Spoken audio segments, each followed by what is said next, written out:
Om Sahana Vavatu Sahano Bhunaktu Saha Viryam Karavavahe Tejasvinavadhitamastu ma vidvishavahe. Om Shanti Shanti Shanti. Good morning.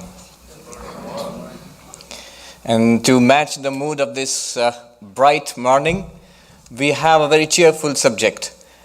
In quest of bliss, in search of bliss. That's the subject. We are going to go out in search of bliss. And when we think about it, that's what life is. You see, the fundamental quest of our lives is the search for happiness, search after happiness, a search of how to overcome suffering. So overcoming suffering and attainment of happiness, these seem to be the essence of all the strivings of life. Not just our lives, anybody's lives.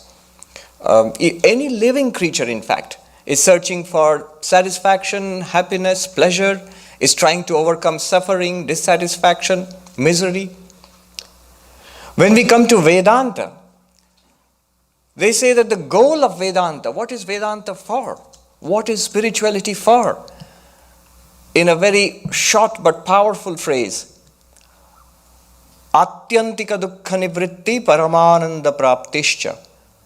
Complete cessation, completely overcoming suffering and attainment of bliss.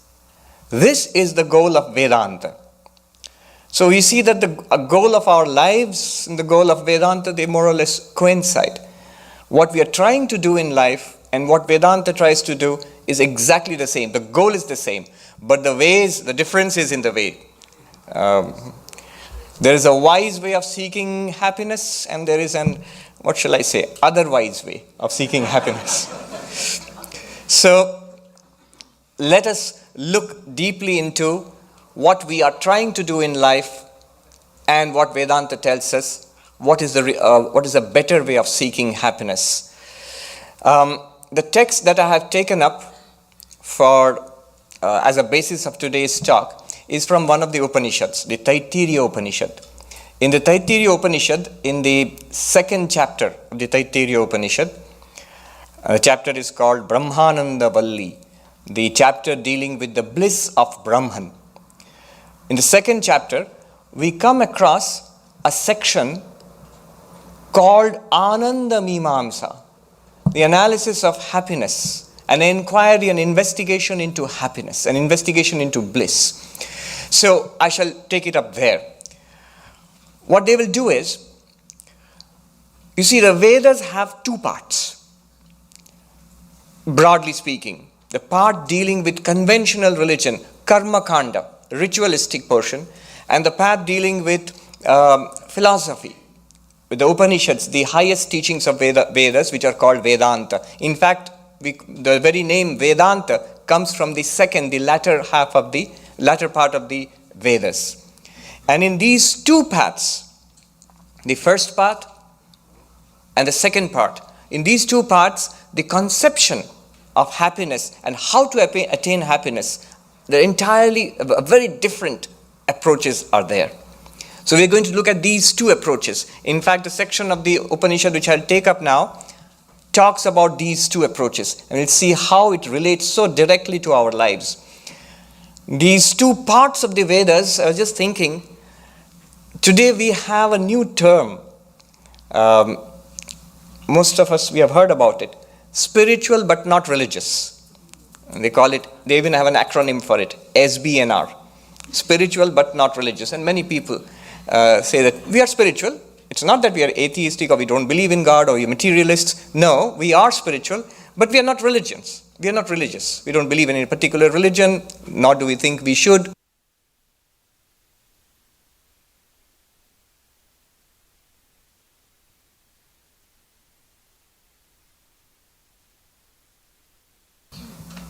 Well, let me go on. Yeah, it's back.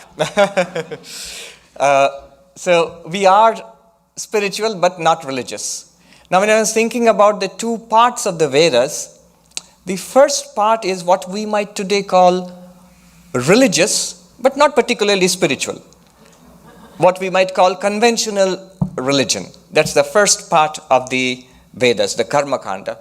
The second part would be, well, something like spiritual but not religious, although they would be scandalized if we put it that way. They would say religious, but in a wiser sense, in a spiritual sense. So they don't reject religion, but they base their spirituality on religion, on a deeper and more advanced understanding of religion. It's sort of religion for grown-ups. Now, let's go straight to the text and see what they talk about. The Taittiriya Upanishad, second chapter, section 8, Ananda Mimāmsā, an analysis, an inquiry, investigation into happiness. First they tell us, let's talk about happiness.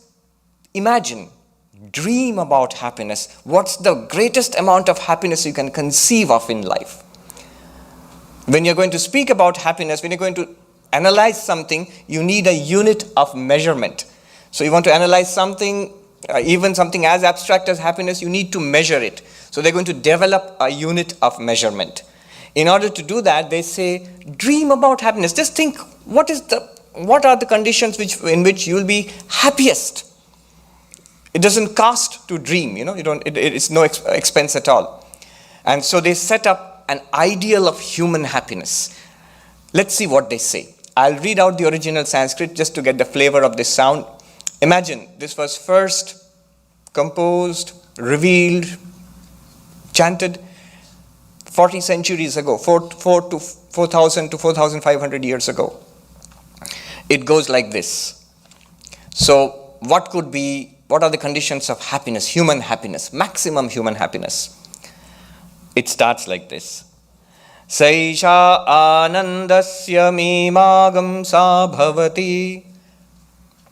Hence, we start an analysis, an investigation into Ananda. Ananda is a Sanskrit word for bliss. How do we go about it? He starts, Yuva syat sadhu yuva adhyayakaha. First condition to be happy in human life.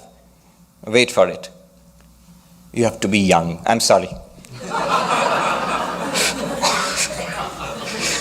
At this point, the more elderly start booing. And first time I said that, they went boo. Well, they are blunt about it. Things are better when we are young. You're more vigorous and bodies heal faster and you have a very sunny outlook on life and you're looking ahead. So, yuva syat has to be a young person. But not just a young person. Sadhu yuva. A good person. Person of good character, good intentions, noble person. Sadhu yuva. And not just a good young person, but also adhyayakaha. A highly learned, very well educated, Harvard or Yale or whatever, and multiple PhDs or whatnot, whatever you can think of. A really very well educated person. And what else? Ashishto, dridishto, balishtaha. Has to be strongly built, physically strong, good health, and energetic. And also, a lot of pluck and vim and vigor and go and enthusiasm in life. So, ashishta, dridishta, balishta. So, this kind of a young person, highly educated, motivated, strong, energetic, with good intentions. And tasyeyam prithivi sarva vittasya purna syat. And he should have this entire world, the wealth of this entire world laid out before him or her. Should be very, very rich, not just ordinarily rich, not just Beverly Hills rich, alarmingly rich. Why? Well, because might be young, might be educated, might be enthusiastic and everything, but spends his whole life in trying to gain wealth, and then by the time he's got whatever he wants, his life is gone. So, as somebody said, what the tragedy of our lives is we spend we spend we waste our health. We lose our health in trying to earn wealth. And then we lose our wealth in trying to regain our health. So that should not happen. So this person, this very, very lucky person is born with a silver spoon in his mouth and says, Sa eko manusha anandaha. This is the unit, a very worldly conception of human happiness, whatever one can conceive of. This is the unit of human happiness. He says, consider this to be one unit of human happiness. So this is the highest what a worldly person can conceive of, think of. This is the highest one can go. And this person, just imagine the happiness of this person. Maybe you have one or two such persons in an entire generation.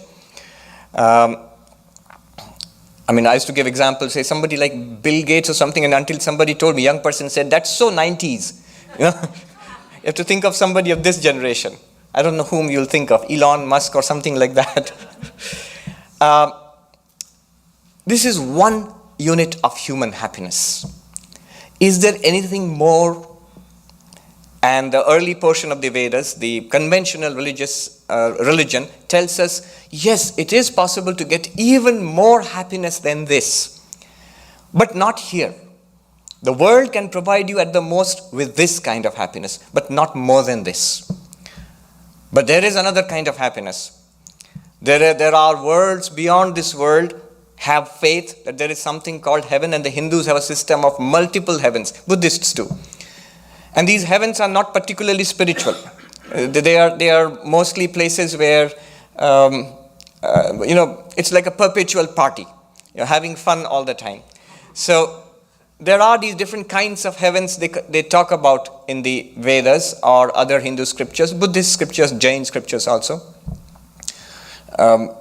It's kind of a heavenly Beverly Hills or Bel Air or something like that.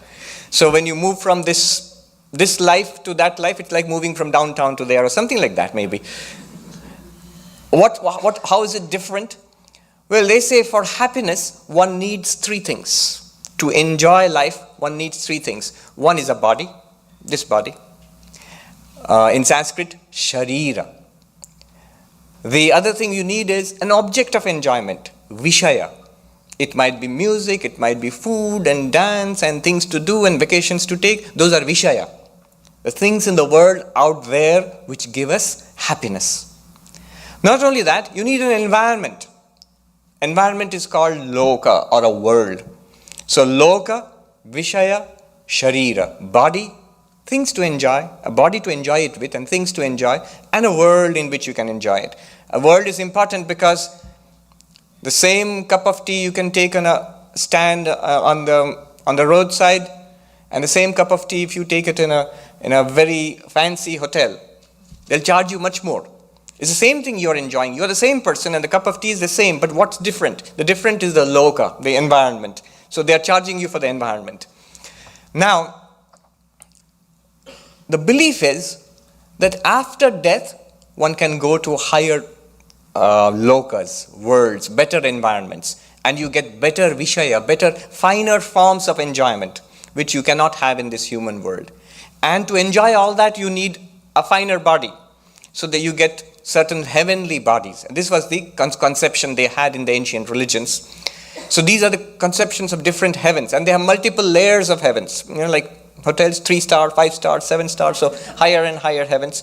Remember, none of them very spiritual, but definitely fun places to go to.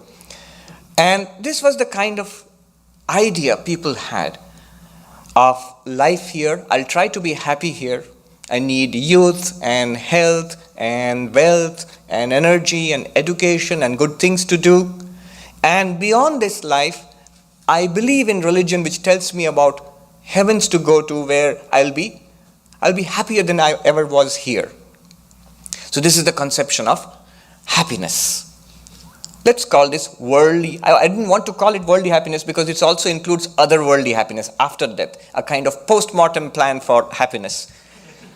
And how do you go to those worlds? In the Vedas, the idea was one would perform various kinds of Vedic rituals and do a lot of good karma, be nice to other people, donate to your church, and and do all sorts of things, good things, which religion tells you is good, and as a result of that, one earns merit, punya in Sanskrit.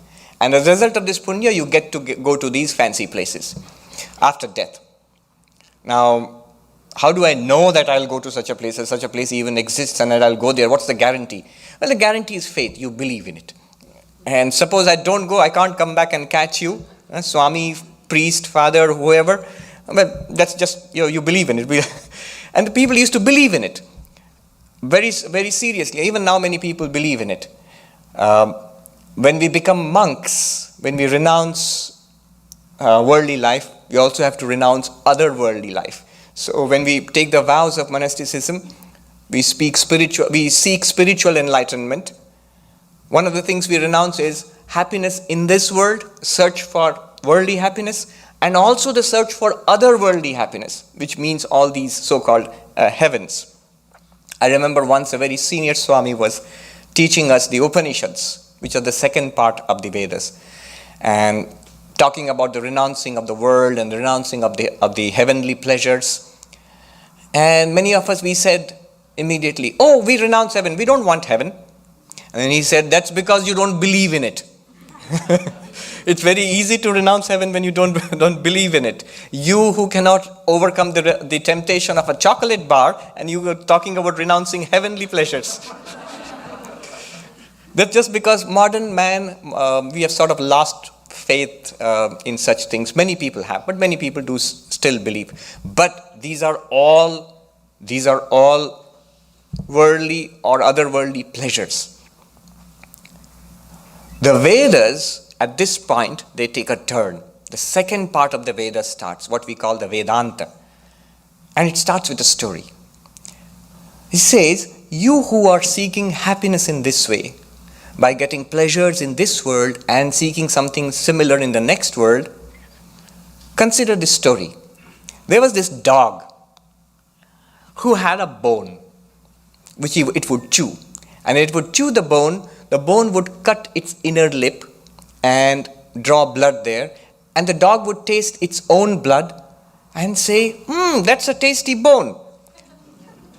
And the dog would be very happy with that bone, and it would bury the bone carefully, as dogs do. And once in a while, when it wanted pleasure, it would go and chew the bones so that it would get the taste of what it thought. The dog thought it was the taste of the bone. It was not the taste of the bone. It was the taste of its own blood. Gruesome the story may be, but the Vedas tell us, Upanishads tell us, we are doing the same thing. Whatever pleasure, happiness you find in the world outside, through food and music and art and dance and through great pursuits in life, whatever pleasure you may believe you will find in the heavens to come, all of them are not out there, not in the world, not even in the heavens. It's your own pleasure which you are tasting. It's your own self which you are tasting. According to Vedanta, we are not this body, sharira. We are not even the subtle body inside this ideas, thoughts, the mind, intellect, emotions, not even that.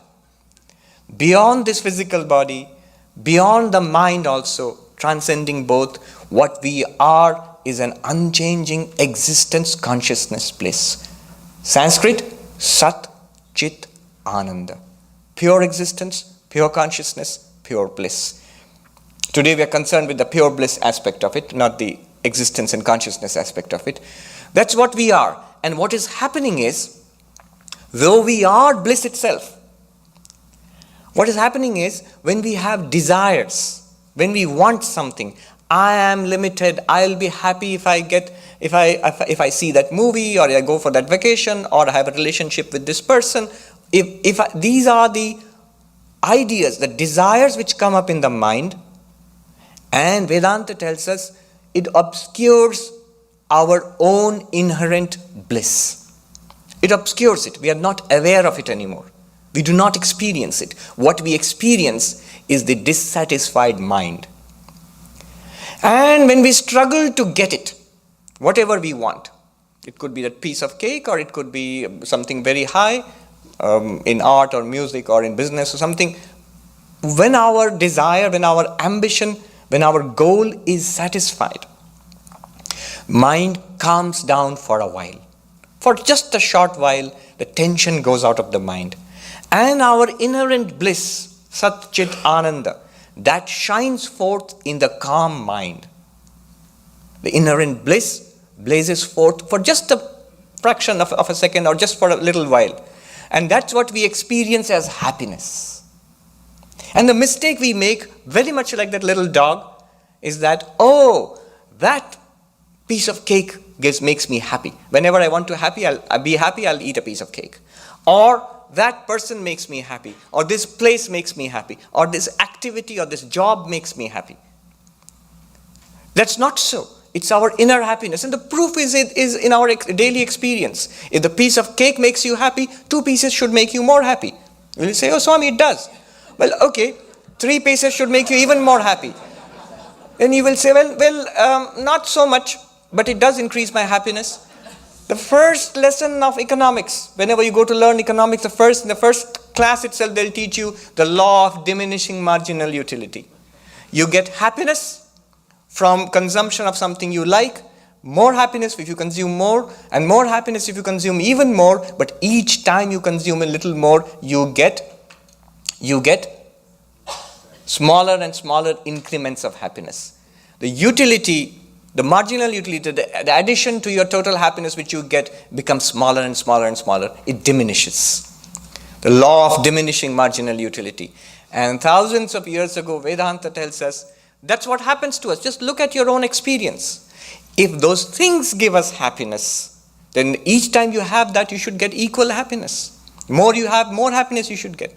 No. When somebody gives you the 5th piece of cake or forces the 10th piece of cake on you, you want to run away, you want to throw up. How is it that the same thing can give you happiness and the same thing cannot give you happiness? Because that thing is not giving you happiness. The happiness is shining forth from within us. Well, you'll say, all right, let the happiness shine forth from within us, but at least I need the cake to make it shine forth from within me. So ultimately, I do need the cake. I do need the things outside. But at this point, a smart person will think, wait a minute. If happiness is within me, if what I'm seeking throughout my life is within me all the time, and it is obscured only by my restless mind, by my turbulent mind, by the desires in my mind, wouldn't it be a smarter way to be happy if I just calm down my mind and let go of those desires? Instead of struggling in the world outside to satisfy those desires, and if I do get satisfied finally, all the result I get is mind calms down. Somebody said, our entire consumer economy is driven by the psychological forces of tension and release of tension. You build up a tension, a desire by advertisement or whatever, and you get it, a release of tension. And that release of tension is happiness. That's how we are accustomed to getting happiness from the world outside. But imagine if I could let go, if it's possible to let go of those desires, to settle the mind down in a serene mind, in a calm mind, would I not be happy? If this Vedantic theory is right, can I put it to the test? And Vedanta says you should. That's a smart way of doing it. If you are convinced about Vedanta, that you are not the body and mind, not subject to the limitations of flesh or the flickering mind, but an unchanging, immortal consciousness, a spirit beyond body and mind, in that case, calming the mind down, letting go of desires would be a much wiser way of enjoying the happiness which is your own property. It belongs to you. It is you yourself. And the proof of the pudding is in the eating. I'll share something. One of the ways in which I was encouraged to, I was inspired to become a monk is, I saw this monastery near our house, and I saw these people wearing this funny orange dress. They didn't have a car like my dad, didn't have a job like my dad, didn't have a family like my mom and dad, and they didn't even have a host of relatives. They couldn't go out to the hotel to eat whenever they liked, or they couldn't order takeout whenever they liked. They didn't go on vacations. They mostly meditated and helped other people. And what struck me was, they were the happiest people I'd ever seen. How it struck me, I was a school kid at that time. How is it possible that all the things that my parents were trying to get in life, and succeeding to in some extent and not succeeding to in other cases, but that was life for them. All these things, these people were not pursuing, and they were happy. They were absolutely happy. That is the proof of the core idea that happiness is not got by external possessions, external activities, rather what happens inside. The happiness is your own nature, which shines out if you can settle the mind down. And here we find, it says here, the otherworldly happiness, the highest happiness in this world, and after death one can go to other worlds and get happiness 100 times the happiness of this rich person, in this rich young person. You can get in the higher heavens. But those who are convinced about Vedanta, those who are on the spiritual path, those who are spiritual, I'm not adding the not religious, but spiritual, they can get the same happiness. Which happiness? Not just the happiness of the rich young person in this world, but the 100 times more happiness of that person in the next world. You can get it in this world itself if, let me quote, Te ye shatam manusha anandaha sa eko manushya gandharvanam anandaha shrotriyasya chakama hatasya. Shrotriya, the one who is convinced about Vedanta, who's convinced that we are not the body and mind, that there is a spiritual reality within us, which transcends the limited person which we seem to be. And the goal is to find this out, to realize this, to know our true identity. If this becomes the pursuit in life, of course, I'm speaking about this from the point of view of the path of knowledge. It could be from the path of devotion also. If somebody becomes convinced that God exists. God exists. You see, somebody asked, what is the essence of the message of Sri Ramakrishna? The essence is, first, God exists, God is real. Second, God can be realized, God can be experienced.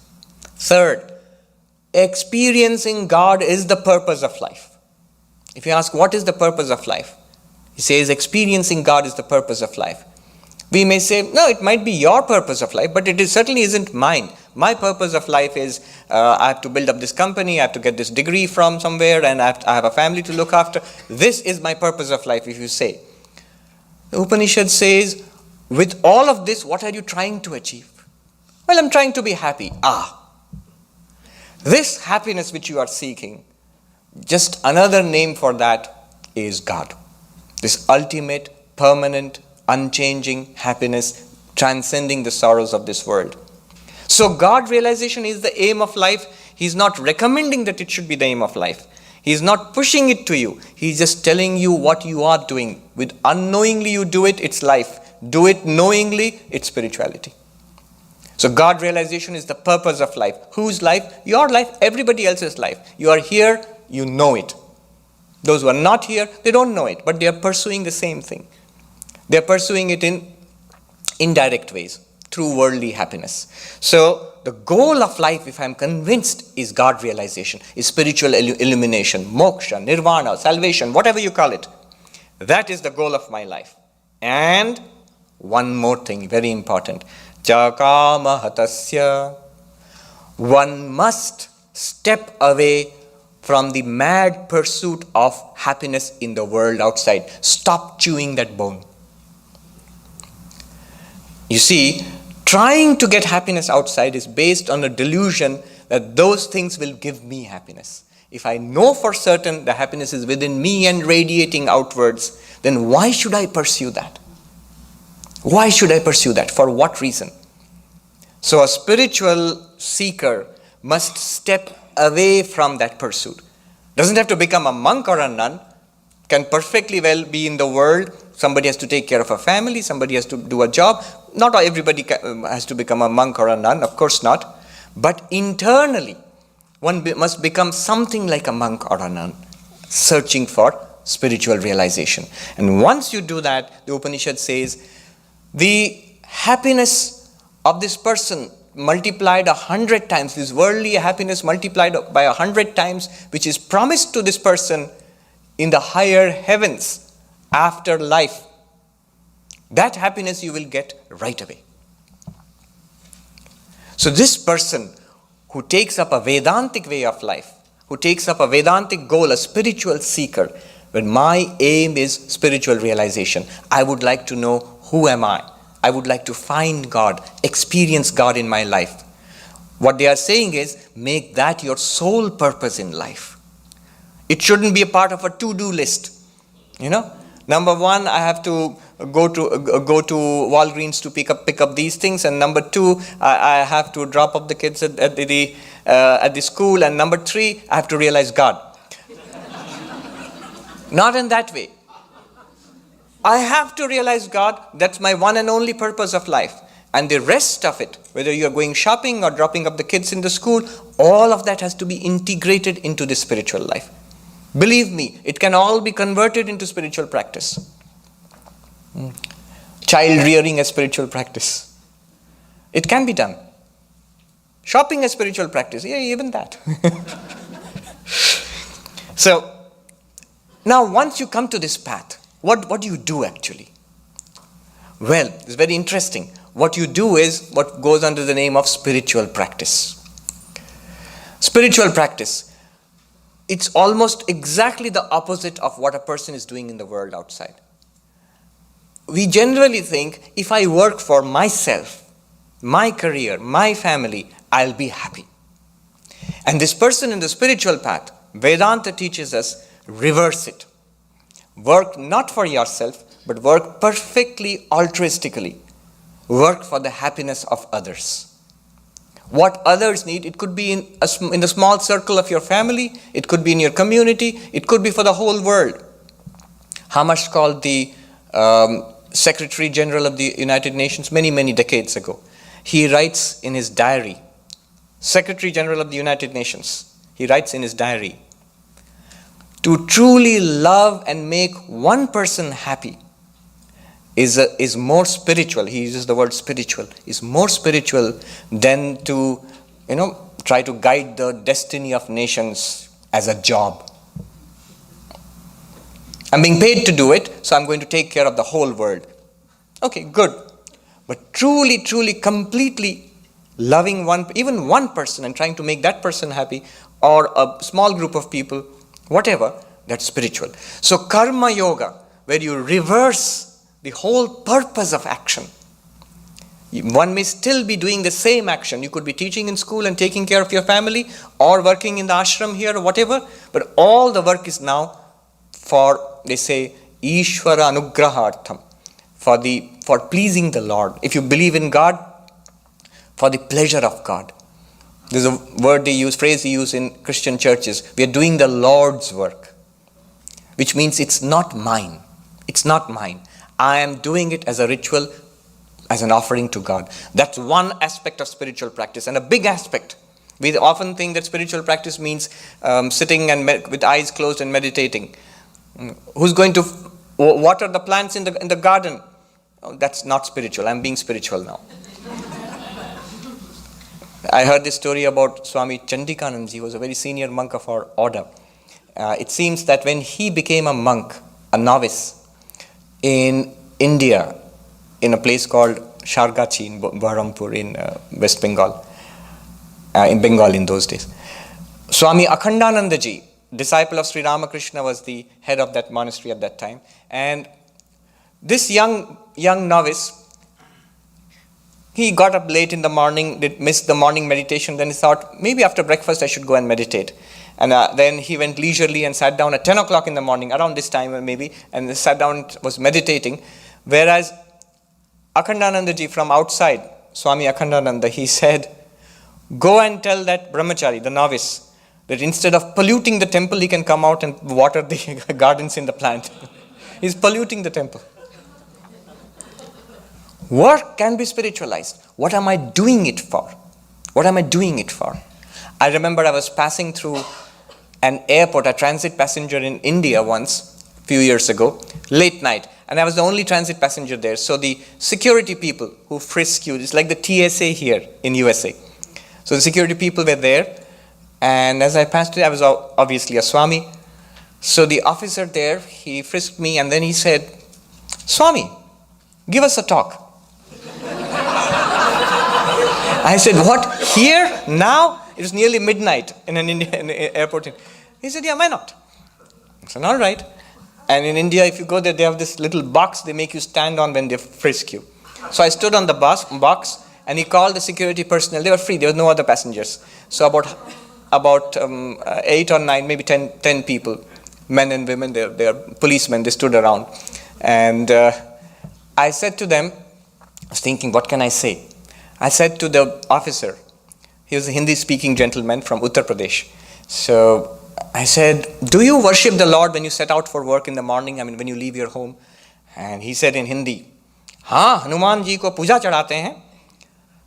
I worship Hanuman, the Lord Hanuman, and before I leave home and come to my work."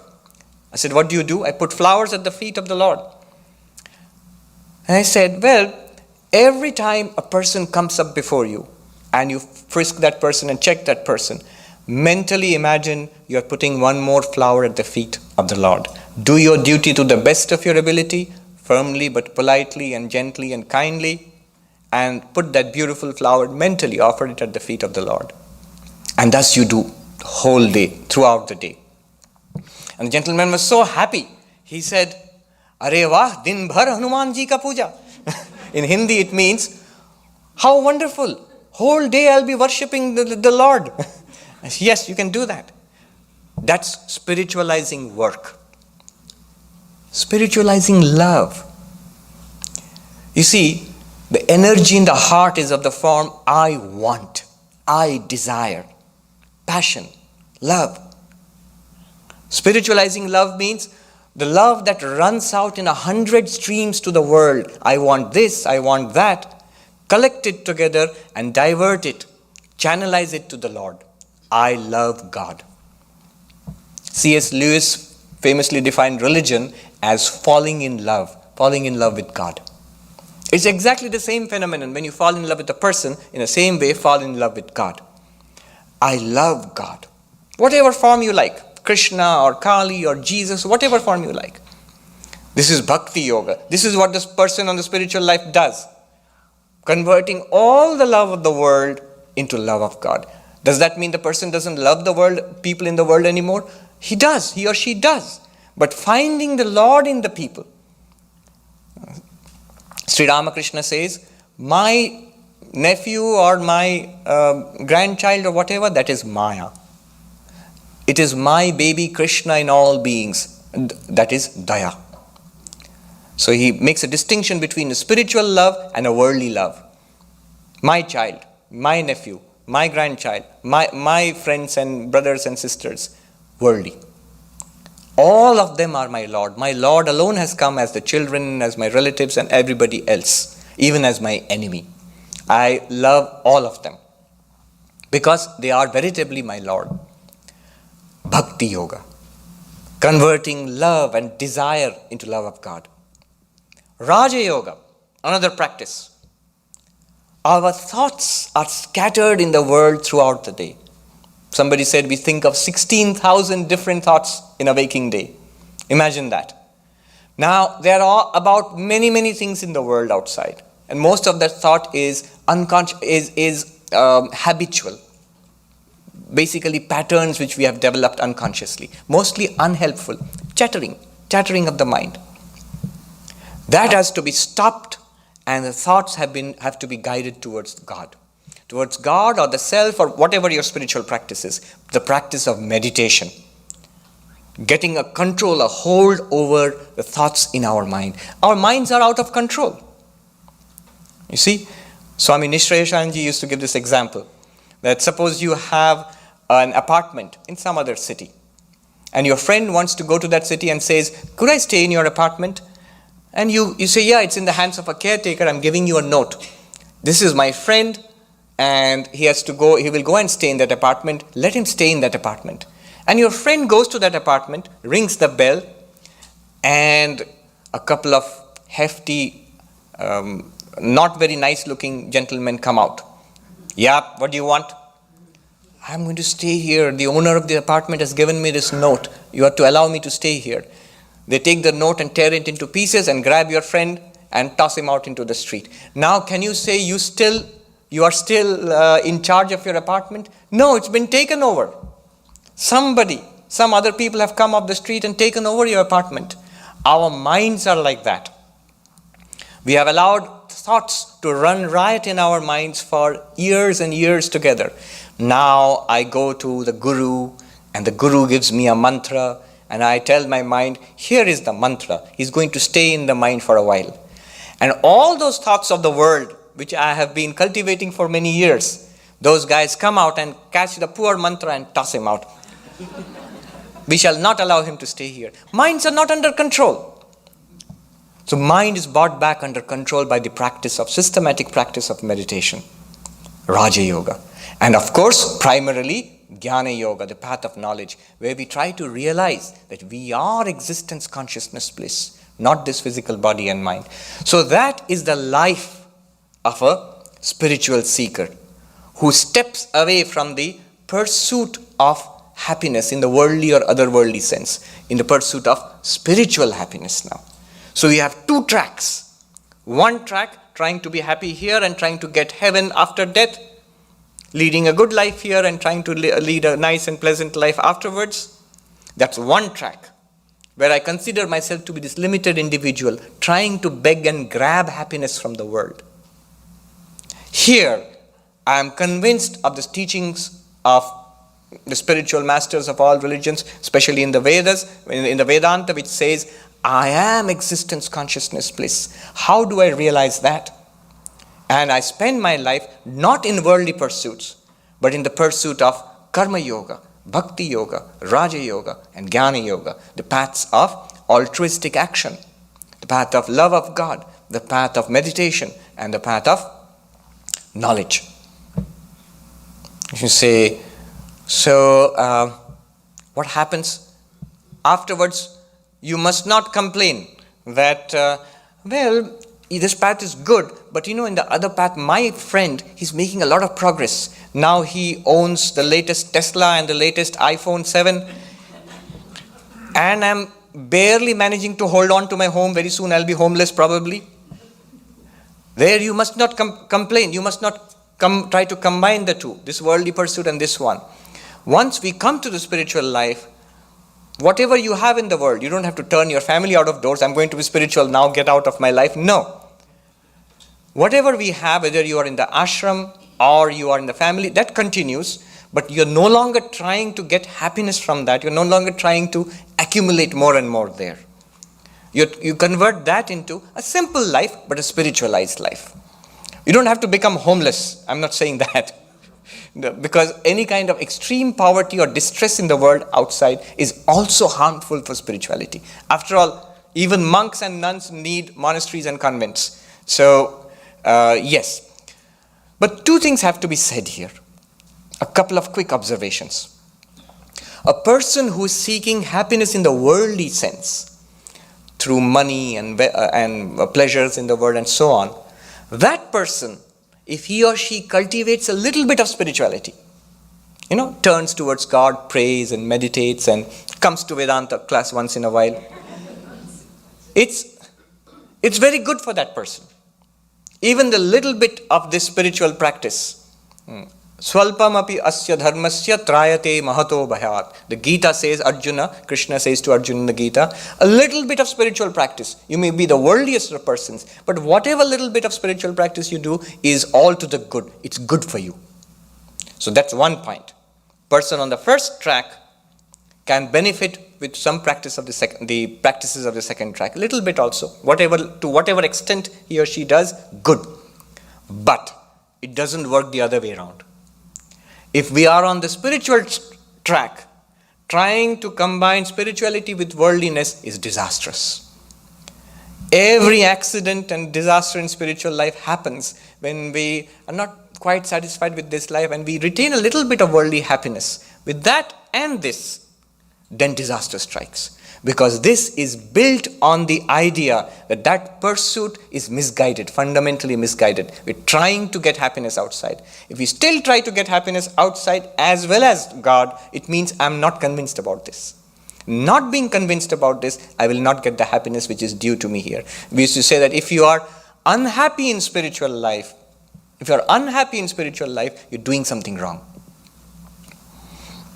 In the Christian monastics, they have a saying. A sad saint is a bad saint. A person who's in a spiritual path and is sad, is miserable, is depressed, is a bad saint. There's something wrong with that person. And then this Upanishad goes on. Very quickly, I'll touch upon it. It's not one heaven. They go on step by step, saying that there are higher heavens. Each of these heavens gives you 100 times the happiness of the lower heaven. And each heaven you can get to by performing rituals and by doing good actions and getting more pleasure and more pleasure and more pleasure. And at each stage, that's track 1. And at each stage, the Upanishad tells us, if you are convinced about spiritual life, if you give up your desires and practice spiritual disciplines, you will get the same happiness right here in this life. You don't have to die and go to such and such heaven. And so it goes on. Heaven after heaven after heaven. And each stage, you can get the same happiness right here, right now, if you give up those desires and engage yourself in spiritual practice. And I was calculating, each heaven gives you 100 times the happiness and 100 times the happiness and 100 times the happiness. And how much is possible in this entire range? And I calculated the highest heaven they're speaking about. It gives you 10 to the power 20 times the happiness of this most happy individual in this world. The young rich person, you remember. So 10 to the power 20, 1 followed by 20 zeros. Unthinkable. Probably will die if you try to conceive of it. So much pleasure and happiness. And he says all of that, the Upanishad says, can be ours today, here, right now. If we have this insight, all of that is from within us. Calm down your mind. Practice spirituality, altruistic action, devotion to God, meditation, and the path of knowledge, spiritual inquiry. You will get that happiness. You will be happy. The proof of that is saints, monks, nuns, spiritual seekers in all religions, in all paths, the sincere ones throughout the ages have been the happiest people known to humanity. Recently there was a neuroscience, they were conducting experiments. The Dalai Lama has this project where he asked his very senior lamas to submit themselves to fMRI scans of their brains. And they have isolated certain parts of the neocortex, which become active when a person is particularly calm. The other parts become quiet and this part becomes active. And when they scanned these lamas who had been meditating for decades and decades, the results were extraordinary. They said they were literally off the charts. And they were saying these are probably the calmest persons, the most serene persons on the planet today. Which means you can do that. One can calm down that mind and get the benefit of the joy shining forth from within us. The first path in Sanskrit is called Vishaya Ananda.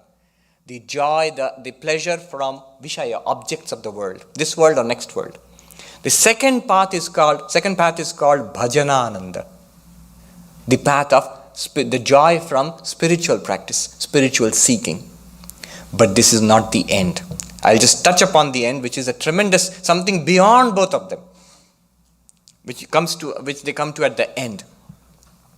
What he says is, in the Upanishad, in conclusion, the Upanishad states, Sa yaschayam purushe yaschasau aditye sa ekaha. The highest happiness one can conceive of in the highest heaven, highest worldly happiness, and the happiness of this one happy person on earth, 1 and 10 to the power 20, this difference. And what is this difference made of? In the worldly sense, the difference is due to variety of pleasures, better bodies, better heavens, and so on and so forth. In the spiritual sense, being grounded in Vedanta and in your spiritual practice and fundamentally on dispassion, from giving up desires, then you get this range of happiness. In spiritual life also there is a range of happiness. There are happy monks and happier monks and very, very happy monks. But what it says at the end is startling. It says this 1 unit of happiness and 10 to the power 20 happiness, it's one and the same. They are exactly the same thing. What does it mean? How can the happiness at which we begin and the happiness of the highest heaven, how can they be the same? That's 10 to the power 20 times more, incredibly more. And this is of course very happy, but still so much more. How do you reconcile? How do you say that both of them are the same? The answer is here. I just put it forward to you and just think about it. If all of these are reflections of our self, I am existence, consciousness, bliss. So the happiness that I experience at any point, whether it's worldly or spiritual, whether it's by enjoying a piece of cake or by meditating, they are both in the mind. Every happiness that we experience is in the mind. After all, where else could it be? The happiness is not in the cake. It's not a happy cake. In fact, if you're eating it up, it'll be a most unhappy cake. Happiness is always in our minds. So what is happening is our true self, the Ananda which we are, our reality is being reflected like so many mirrors we have in front of us. A good polished mirror, good reflection. Broken, dusty mirror, poor reflection. A really sophisticated titanium mirror or something like that, fantastic reflection. But what are they all reflecting? The same face. It is the same Atman which is being reflected in the happiness of this rich young man in this world, and the happiness of the gods in the highest heavens, or the happiness of a spiritual seeker, an entire range of spiritual seeking. All of that happiness is you yourself. You are seeing your own happiness, experiencing your own happiness in all these mirrors. What you're only doing is in all the spiritual practices or in the worldly pursuits, you're just polishing the mirror. You are the source of all of this happiness, and you are this infinite happiness all the time. The commentator Shankaracharya says, there's an ocean of happiness within us, an ocean of joy and bliss within us. On a particle of this ocean, the world survives on a particle of this ocean. Entire world is rushing to get a little bit of happiness in life, and that happiness is just a drop of the ocean already within us, in each of us. It's the same ocean behind each of us. So that realization one comes to. After all, what is one doing when one is seeking in spiritual life? The second track, one is trying to realize that ocean. Another name for that is Brahman, the infinite, existence, consciousness, bliss. When one comes to that realization, one goes even beyond bhajanananda, the joy of spirituality. You go beyond the joy of spirituality. Then that one is called Brahmananda. Sri Ramakrishna used to say, in the gospel we find, Vishayananda, the happiness of worldliness, worldly happiness, worldly or otherworldly. Bhajanananda, the happiness of spiritual seeking. Much greater, much wiser path to take. And he says, even beyond this, when you attain to realization, when you find God or you realize yourself as Brahman, Brahmananda. What are the differences between them? I will not dwell on now, but here is one more observation. One can go from Vishayananda to Bhajanananda to Brahmananda, from worldliness to spirituality to attainment of God. One cannot jump from worldliness straight to attainment of God. The path of spirituality is not dispensable. One has to go through that. One can fall back from spirituality into worldliness. That has happened. Unfortunately, there are such cases in every generation where you find people who are spiritual seekers and suddenly come crashing back into the grossest worldliness. But once one attains Brahmananda, a realization of the bliss within which we are, there is no return, there is no fall. What will happen then if we attain that? Nasa punaravartate. The one who realizes that never comes back into this cycle of birth and death. You see, the whole conception of Vedanta is, why do we exist in these limited forms? It is only to find the infinite within us. Moving from external seeking into internal seeking, into going beyond seeking. When we realize what we are. Once we realize what we are, there's no need for this limited existence. So it's said that that person, that enlightened person, never comes back into this limited existence which we are stuck to. We are stuck to the wheel of what Hindus, Buddhists, Jains, all the Indic religions, they call up the rotation of the wheel of life and death. Many lives, birth and death. We keep on going through that till we mature enough to move out of Vishayananda, worldliness, into spirituality, Bhajanananda, and finally attain Brahmananda. Om Asato Ma Sadgamaya Tamaso Ma Jyotirgamaya Mrityorma Amritam Gamaya. Om Shanti Shanti Shanti. Om, lead us from the unreal to the real, lead us from darkness unto light, lead us from death to immortality. Om, peace, peace, peace.